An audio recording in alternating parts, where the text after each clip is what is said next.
देते जाएं। आप बताइए 2018 के चुनाव में कांग्रेस पार्टी ने कितने अक़लियतों को टिकट दिया था, आज वो कम करके रख दिए। और एक ऐसा समाज भी है राजस्थान में जो आबादी में 1% है, मगर उनको 17 टिकट दिए जाते हैं। और वो समाज कभी कांग्रेस को वोट नहीं देता, मगर उसके बावजूद भी इतनी बड़ी तादाद में उनको टिकट दिए गए। मैं उस समाज को सलाम करता हूं और मैं उम्मीद करता हूं कि अक़लियतें, अल्पसंख्यक समाज इस बार देख समझ कर वोट देंगी।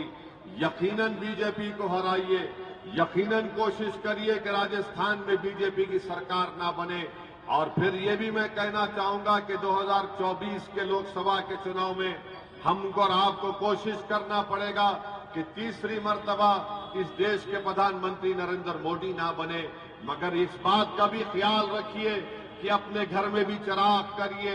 अपने घर को अंधेरे में रखकर आप किसी पड़ोसी के घर में चिराग जलाएंगे तो ये आपसे नाइंसाफी होगी, आपके आने वाली नस्लों से नाइंसाफी होगी। तो इसलिए मेरी आपसे गुजारिश है कि आप 25 तारीख के दिन डॉक्टर जाफर अख्तर साहब को यहां से अपना वोट देकर उनको अपना एमएलए मुंतखब करिए। याद रखिए, भारत की राजनीति में जब तक आपके पास सियासी ताकत नहीं है, कोई आपको पलटकर नहीं पूछेगा, कोई आपकी तकलीफ को दूर नहीं करेगा, कोई आपकी इंसाफ के लिए नहीं लड़ेगा। आप मुझसे कह सकते हैं कि हमारे राजस्थान में 9 मुस्लिम एमएलएस को हमने कामयाब किया, मगर ये ऐसे नाखलक और बेकार और कमजोर 9 एमएलए हैं कि जुनैद और नसीर को किडनैप करके जिंदा जला दिया गया तो इनकी जबानें नहीं खुलती। ये लड़ते नहीं अपनी सरकार से जाकर। यहां पर आपका विधायक जो है कांग्रेस पार्टी से है, मगर कौन सा उन्होंने काम कराया?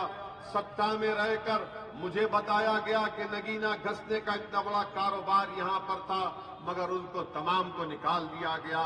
इसीलिए मैं कह रहा हूं कि आप एक बार यहां से मजलिस इत्तेहादुल मुस्लिमीन के उम्मीदवार को कामयाब करिए। आप देखेंगे कि आपकी वोट की अहमियत बढ़ेगी, आप देखेंगे कि आप ताकतवर होंगे। वरना अगर आप सिर्फ वोट डालने वाले बन जाएंगे और वोट लेने वाले नहीं बनेंगे तो आपकी तकलीफ, आपकी नाइंसाफी का एक सिलसिला, लंबा सिलसिला चलता रहेगा। जुनैद और नसीर की रूहें आपको पुकार कर कह रही है कि काश राजस्थान में मजलिस होती तो आज हमारे लिए कोई लड़ता। वो जयपुर की ट्रेन के एक्सप्रेस में मरने वाले 3 लोग थे, एक का ताल्लुक हैदराबाद से था, तो मजलिस ने वहां की हुकूमत से नुमाइंदगी करके उस बेवा के लिए गवर्नमेंट में नौकरी दिलवाई, एक्सग्रेशिया दिलवाया और गवर्नमेंट की स्कीम में उस बेवा को घर दिलाया। बताओ राजस्थान की सरकार ने क्या किया? कुछ नहीं किया।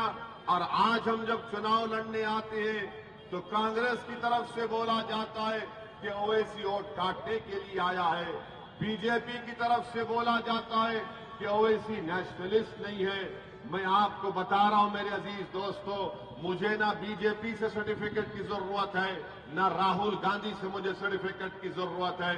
मुझे अगर किसी चीज की जरूरत है तो आपके इत्तेहाद की जरूरत है। आप में एक सियासी शऊर को बेदार करने की जरूरत है।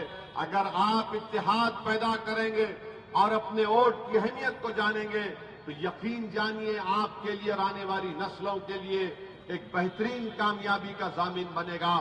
क्योंकि वक्त बहुत कम है, जमात शुरू होने वाली है। मेरी आपसे इल्तिजा है कि 25 तारीख के दिन आप निकलकर पतंग के निशान पर बटन दबाकर आप एक पैगाम दीजिए कि आप इत्तेहाद पैदा कर चुके हैं और आप अब की बार आदर्श नगर से यहां से मजलिस इत्तेहादुल मुस्लिमीन के उम्मीदवार को कामयाब करेंगे। बहुत बहुत शुक्रिया। अस्सलाम वालेकुम व रहमतुल्लाहि व बरकातहू।